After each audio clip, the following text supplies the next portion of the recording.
Hello, it's me, Mama Rox. Bali, papasok na nga pala si Yumei sa daycare. At pasukan na nga din pala nila sa August 5. Kaya naman pinamili ko na nga siya ng mga gamit. Para naman at least hindi nga ako magahol sa oras. So bali, nag-orientation na nga din pala kami mga parents ng daycare. At ang sabi nga ng teacher ni Yumei ay lagyan nga daw ng mga pangalan ng gamit ng bata. Kaya naman instant na bumili nga ako ng sticker na pangalan. Ay nagmano-mano na nga lang ako magsulat din eh. Dahil nga daycare pa lang naman si Yumei. So pagkatapos ko nga sulatin ang pangalan ni Yumei ay kinulay-kulayan ko nga lamang. Tapos ay pinahid ko nga ng cotton para at least ay hindi masyadong makulay. So bali sabi nga ng teacher ni Yumei ay more on coloring nga lang daw ang daycare. Kaya ayan, kinulay-kulayan ko na nga lang din. At habang ginagawa ko nga ito ay feeling ko nga ay bumalik nga ako sa grade 1. Ay ka-OA, sobra naman sa grade 1. Sige, pwede na ang high school. So bali sinulatan ko nga lang ng pangalan yung front page ng notebook ni Yumei. Tapos after na nagsulat ulit ako ng pangalan ni Yumei. Dahil ito nga ay gugupitin ko para idikit dun sa ibabaw ng notebook ni Yumei. Dahil hindi ko na nga siya malagyan ng mano-manong sulat. Dahil yung mga nabili ko ng notebook ay meron ng cover. At tinatamad na nga akong tanggalin ito para sulatan pa ng pangalan. Kaya ayan, ginawan ko na nga lang ng paraan. At habang ginagawa ko nga ito ay talagang ako nga na-excite para kay Yumei. So bali buong akala ko nga ipasukan na nila ng July 29. Tapos nung nag-orientation nga kami, ayan sabi nga yan pasukan nga daw ay August 5. Tapos yun nga pala mga pinamili kong gamit. Ayan nga lang pala yung mga inilista ni teacher na bibilhin. Bali 4 pieces na writing notebook 1. Color orange, blue, yellow, and red. Tapos ayan, tapos ko na nga sulatan ng pangalan yung lahat ng notebook. Tapos ito namang papel ay ipasiner daw. Kaya ayan, ako na nga lang ang nagbutas-butas niya. At ang sabi nga ay lahat nga daw ng gamit ay lagyan ng pangalan. Ultimo yung bawat piraso ng Crayola. Kaya ayan, talagang matyaga ko nga siya nilagyan ng pangalan isa-isa. Kahit naiisip ko pa nga na nasisira din naman iyon. Pero naisip ko din naman na sa mahal na nga ng mga gamit ngayon, ay talagang pagtsatsagaan ko na nga siyang lagyan ng pangalan. Sana nga lang ay maging maingat si Yumei sa mga gamit niya. Sana ay ma-adapt naman niya yung mga katangian ko nung elementary. Dahil natatandaan ko nga palaging ribbon ko noon ay batang malinis at best in writing. Kaya naman kahit nga laging pala ko lang grades ko, ay taon-taon pa nga rin akong umaakyat ng stage para sabitan ng ribbon.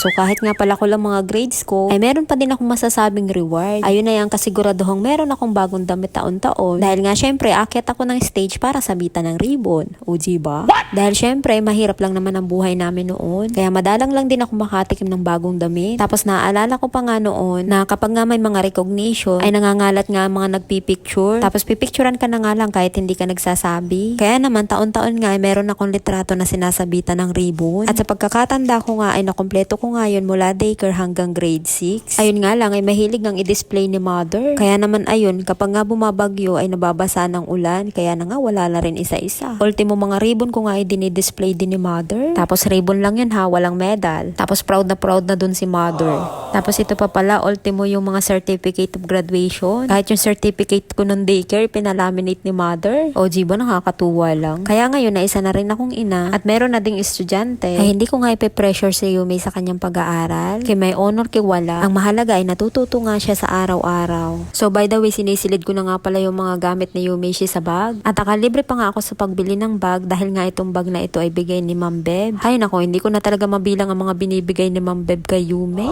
So bali si Ma'am Beb nga pala ay aming kapitbahay. Pero syempre hindi nga lang basta kapitbahay. Dahil siya nga din ang kinuha naming ninang nung kami ay kinasal. Kaya masasabi kong napagkaswerte na talaga naming mag-asawa. So bali bumili nga din pala ako nito sa Miniso. Tapos syempre nilagyan ko din ng pangalan. Dahil nga paglalagyan ko ito ng baon ni Yumei sa school. So bali kasya na nga dito ang isang baonan. Tapos syempre hindi dyan mawawala ang tubigan. At dahil nga pinagbabaon din si Yumei ng isang pair ng damit, ay dyan ko na nga rin yun ilalagay. So bali yan lang naman ang dadalhin ni Yumei sa school. And by the way, malapit nga lang pala dito ang school. At dahil nga daycare pa lamang siya, ay 2 oras nga lamang siya doon. At bali ang pasok nga niya ay mula 1:00 hanggang 3:00 ng hapon. Bali oras ko ngayon ng pagtitinda dito sa aming subdivision. Kaya ayos na rin yun dahil habang nagtitinda nga ako ay nasa school si Yumei. At ayan, pinatry ko na nga sa kanyang dalhin yung mga gamit niya sa school. Nung una nga ay ayos-ayos lang pero maya-maya nga ay bumalik nga sa akin dahil mabigat daw. So paano, hanggang dito na lang po muna. Update ko na lang po kayo sa first day of school niya. Yun lang, bye!